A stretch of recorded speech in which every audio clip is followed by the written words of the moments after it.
అదేవిధంగా ఈరోజు నేను కొన్ని విషయాలను తెలంగాణ ప్రజలకు చెప్పదలుచుకున్నాను. కృష్ణానది జలాలు కర్ణాటక రాష్ట్రం నుంచి కృష్ణా బచావ్ ట్రిబ్యునల్ కేటాయించిన నీళ్లు మహారాష్ట్ర, కర్ణాటక, ఉమ్మడి ఆంధ్రప్రదేశ్ కేటాయించారు. తెలంగాణ రాష్ట్రానికి జూరాల ద్వారా మహబూబ్నగర్ జిల్లాలో కృష్ణానది జలాలు వస్తాయి. అదేవిధంగా తుంగా అండ్ భద్ర కర్ణాటక రాష్ట్రం నుంచి తెలంగాణ రాష్ట్రంలో ఎంటర్ అయ్యి సుంకేజ్ల దగ్గర మహబూబ్నగర్ జిల్లా అలంపూర్లోకి వస్తాయి, రాయలసీమ బార్డర్లో కర్నూలు. జూరాల నుంచి వచ్చే నీళ్ళు, సుంకేజ్ల నుంచి వచ్చే నీళ్ళు, కృష్ణానది జలాలు, తుంగభద్ర జలాలు కలిసి మహబూబ్నగర్ జిల్లాలో మొదలయ్యి ఆ నీళ్లు మహబూబ్నగర్ జిల్లా నుంచి తరలి వెళ్ళి రాయలసీమలోకి ఎంటర్ అయ్యి కర్నూలు జిల్లాలో మొత్తం ప్రవహించుకుంటా మళ్ళీ శ్రీశైలం దగ్గర అటు రాయలసీమకు ఇటు తెలంగాణకు ఉండే శ్రీశైలం ప్రాజెక్టు దగ్గరకు వస్తున్నాయి.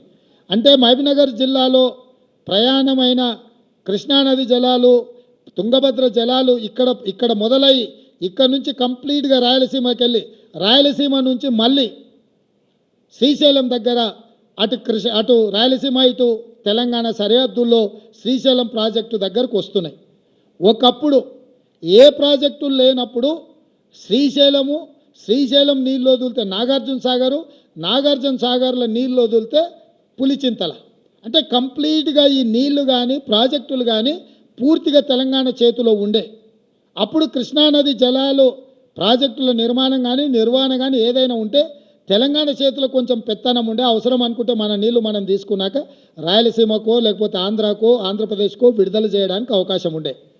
ఈ ప్రమాదాన్ని కనిపెట్టి ఈ తెలంగాణ హక్కులను కనిపెట్టి రాయలసీమలకు పాలమూరులో మొదలైన నీళ్లు కర్నూలు జిల్లాలకు ఎంటర్ కాగానే నీటి దొంగలు పోతిరెడ్డిపాడు ద్వారా ఒక పొక్క, రాయలసీమ లిఫ్ట్ ద్వారా ఇంకొక పొక్క, ముచ్చుమర్రి ద్వారా మూడో పొక్క పెట్టి రోజుకు 12-13 టీఎంసీల నీళ్లు మనకు సంబంధం లేకుండా మనల్ని అడగకుండా పాలమూరులో ప్రయాణమైన నీళ్లు మళ్ళీ తిరిగి పాలమూరులో శ్రీశైలం దగ్గరకు వచ్చే లోపల నీటి దొంగలు మధ్యలోనే దొంగతనం దారి దోపిడీ చేసే పరిస్థితి ఈరోజు దాపురించింది.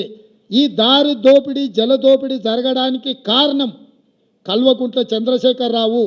ఈ కల్వకుంట్ల చంద్రశేఖరరావు అటు చంద్రబాబు నాయుడుతో, అంతకంటే ముందు రాజశేఖర రెడ్డితో, ఆ తర్వాత జగన్మోహన్ రెడ్డితో ఒత్తిడికి లొంగియో, పదవులకు లొంగిపోయో, లేకపోతే కాంట్రాక్టర్లు ఇచ్చే కమిషన్లకు లొంగిపోవడంతో ఈరోజు తెలంగాణకు తీరని అన్యాయము.